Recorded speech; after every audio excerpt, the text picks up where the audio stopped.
मित्रों, आप सभी जानते हैं ये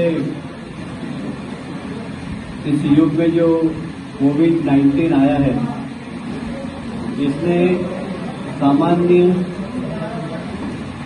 जनजीवन को बहुत प्रभावित किया है। और सिर्फ भारत में ही नहीं, सारी दुनिया ने इसको प्रभावित किया। उसके बीच पिछले दिनों लोकसभा और राज्यसभा की महत्वपूर्ण बैठकें हुई। उसमें सोशल डिस्टेंसिंग का ध्यान रखा गया। इसी बीच में हमारे मंत्री और सांसद भी कोविड पॉजिटिव पाए गए। और बहुत ही दुख के साथ कह रहा हूं कि कर्नाटक के हमारे रेल राज्य मंत्री सुरेश जी, कल उनका निधन भी हुआ। इसी बीच में लोकसभा में कुछ क्रांतिकारी निर्णय हुए। मैं सभी निर्णय के बारे में चर्चा नहीं करूंगा कि सिर्फ एक निर्णय जो किसानों के हित में लिया गया, जो एग्रीकल्चर बिल 2020 लोकसभा से राज्यसभा से पारित हुआ, वह स्वतंत्रता के बाद का किसानों के हित का सबसे क्रांतिकारी बिल है। ये बात मैं इसलिए कह रहा हूं कि लंबे समय से स्वामीनाथन आयोग की रिपोर्ट को सरकारों ने दबा के रखा था। सब बात करते थे कि किसानों की आय दुगनी होना चाहिए, पर कोई भी उनके संरक्षण की, उनको सम्मानजनक खेती के साथ व्यवसाय करने की, मैं इसको फिर से रिपीट कर रहा हूं, सम्मानजनक खेती के साथ व्यवसाय करने की सुविधा कानूनन रूप से कोई नहीं दे पाया था। और मुझे कहते हुए गर्व है कि मोदी जी के नेतृत्व में हमारे कृषि मंत्री नरेंद्र सिंह जी तोमर ने जो एग्रीकल्चर बिल 2020 सदन से पारित किया है, वहां जहां स्वामीनाथन आयोग की सिफारिश को के अनुसार है, साथ ही किसानों की आय दुगनी करने का एक बहुत बड़ा माध्यम है।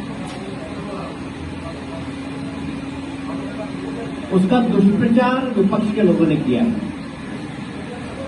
और दुष्प्रचार के लिए वो सब लोग जिनके हित जुड़े हुए हैं, वो लोगों ने दुष्प्रचार किया। आप सभी जानते हैं, पहला bill the farmer produce trade and commerce act, इसके अंतर्गत आपका शहर औद्योगिक क्षेत्र, यहां कोई भी उद्योग का उत्पादन, उद्योगपति अपने उत्पादन को देश में या दुनिया में कहीं भी बेच सकता है, पर किसान अपने उत्पादन को सबको नहीं बेच सकता। उस जिले में बेचना पड़ेगा, उस मंडी में बेचना पड़ेगा। और ये आजादी के बाद से आज तक किसान के हाथ बंधे हुए थे कि वो अपने उत्पादन को सिर्फ और सिर्फ मंडी में ही बेच सकता है या वहां के दलालों को बेच सकता है। जिले के बाहर बेचने का उसे अधिकार नहीं था। पर फ्री मार्केट, आज किसान, छोटा किसान अपने उत्पादन देश में कहीं भी बेच सकेगा जहां उसे अच्छा भाव मिलेगा, कहीं भी बेच सकता है। अब विपक्ष ने भ्रम पैदा किया कि मंडी समाप्त कर रहे हैं। बिल्कुल नहीं, मंडी वही रहेगी। फिर उन्होंने कहा कि एमएसपी समाप्त कर रहे हैं। बिल्कुल नहीं, मंडी भी है, एमएसपी भी है। यदि किसान चाहे तो एमएसपी के आधार पर मंडी में भी बेच सकता है, और यदि उसे दूसरी जगह ज्यादा भाव मिल रहे हैं दुनिया में कहीं भी, तो वहां पर भी बेचने का अधिकार है। मंडी के बंधन से मुक्त करने का काम मोदी जी की सरकार ने किया है। पर विपक्ष कहीं न कहीं किसान भाइयों को गुमराह करता है। जिस प्रकार नागरिक संशोधन बिल के दौरान विपक्ष ने सारे देश में विशेषकर अल्पसंख्यक भाइयों को गुमराह करने की कोशिश की थी कि आपकी नागरिकता समाप्त हो जाएगी, जबकि नागरिक संशोधन बिल में इस देश में रहने वाले किसी भी व्यक्ति की नागरिकता समाप्त नहीं होनी थी, पर विपक्ष ने उसका दुष्प्रचार किया। उसी प्रकार इस बिल का भी विपक्ष के लोग दुष्प्रचार कर रहे हैं, क्योंकि उनके हित समाप्त हो गए। मैं बंगाल में पिछले 6 वर्षों से प्रभारी हूं। यहां पर किसान अपनी फसल को मंडी में सीधा नहीं बेचता है। यहां बीच में सोसाइटी है, वह सोसाइटी टीएमसी के लोगों की है। इस बात बिल के आने के बाद उन टीएमसी के सारे लोगों की दुकान बंद हो जाएगी। लगभग जो मैंने अभी कैलकुलेशन किया है, 900 करोड़ का व्यापार मंडी और किसान के बीच में सोसाइटी जो कि टीएमसी के लोगों की है, 900 करोड़ रुपए का व्यापार होता है। इससे ज्यादा भी हो सकता है, पर जो मैंने कैलकुलेशन किया है, मेरा कैलकुलेशन, ये 900 करोड़ जो टीएमसी की सोसाइटी और टीएमसी के नेताओं की जेब में जाने वाला था, इस बिल के आने के बाद वो समाप्त हो जाएगा। और इसलिए ममता जी और उनके कार्यकर्ता इस बिल का विरोध कर रहे हैं, क्योंकि किसान एक बंधन से मुक्त हो गया। वो मंडी के बंधन में भी नहीं। वो चाहेगा कि उसका माल यदि राजस्थान के किसी व्यापारी को बेचना चाहे तो बेच सकता है। अब इसमें एक प्रावधान और है। दूसरा बिल है कॉन्ट्रैक्ट फार्मिंग। कॉन्ट्रैक्ट फार्मिंग में किसान अपनी फसल को कहीं पर भी किसी से भी कॉन्ट्रैक्ट करके अपनी फसल को बेच सकेगा। और उसमें प्रावधान किए गए हैं कि कॉन्ट्रैक्ट करने वाला व्यक्ति किसान को बीज दे सकता है, किसान को मशीन दे सकता है, किसान को खाद दे सकता है, और यदि प्राकृतिक आपदा आई, फसल खराब हो गई, तो जिससे कॉन्ट्रैक्ट करेगा उसको भी उस फसल की नुकसानी का शेयरिंग करना पड़ेगा। इसमें जमीन का कहीं कॉन्ट्रैक्ट नहीं है। जिस प्रकार ममता जी बार बार करेगी कि किसानों की जमीन चले जाएगी, कॉन्ट्रैक्ट में जमीन है ही नहीं। कॉन्ट्रैक्ट फसल का, जो उत्पादन करता है उसका कॉन्ट्रैक्ट है, कॉन्ट्रैक्ट जमीन का नहीं है। ये गुमराह किया जा रहा है।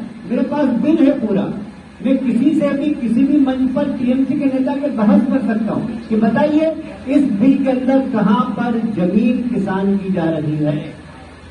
ये किसानों को गुमराह करने की एक साजिश है। और इसलिए मित्रों, यह बिल किसानों के हित के लिए, इसमें जो बीच के कटमनी वाले लोग हैं, जो बीच के दलाल और बिचौलिए लोग हैं, उनकी दलाली और उनके बिचौलियों का भूमिका उनकी समाप्त हो जाएगी। यह बिल बहुत क्रांतिकारी बिल है। इस बिल के माध्यम से हम देखेंगे कि किसानों की आमदनी 2 गुना होने की संभावना है, क्योंकि उसकी फसल को आधुनिकीकरण करने का एक माध्यम, एक सहारा, जिससे वो कॉन्ट्रैक्ट करेगा, वो उसमें इन्वेस्टमेंट करेगा। और इसमें यदि किसान बीच में अपने कॉन्ट्रैक्ट को रद्द करना चाहे तो रद्द कर सकता है। कॉन्ट्रैक्ट करने वाले व्यक्ति उस पर दबाव नहीं बना सकते। इसमें अपर है किसान का। किसान को पूरा संरक्षण दिया गया इस बिल के माध्यम से। पर इस बिल के आने के बाद वे सब बिचौलिए, वे सब दलाल जो किसानों का आज तक शोषण करते आ रहे हैं, उन सब लोगों की दुकान बंद हो जाएंगी। और इसलिए वो विरोध कर रहे हैं। और इसलिए मेरा साफ कहना है कि इस बिल का विरोध करने वाले वो लोग हैं जो किसानों के हितैषी नहीं है, वो बिचौलियों के हितैषी। और पश्चिमी बंगाल की सरकार को विश्वास है उन पे कर। मुझे एक उदाहरण देकर अपनी बात समाप्त करूंगा, क्योंकि मुकुंदा भी इसमें बोलेगी। आप सब जानते हैं किसान सम्मान निधि के माध्यम से देश के प्रधानमंत्री ने इस देश के किसानों को 6,000 रुपए उनके खाते में डाले सीधे। मुझे याद आता है ममता जी जब आप कांग्रेस में थी तब आपके प्रधानमंत्री थे उन्होंने एक भाषण में कहा था कि मैं 1 रुपया भेजता हूं, गांव में 15 पैसे पहुंचते हैं।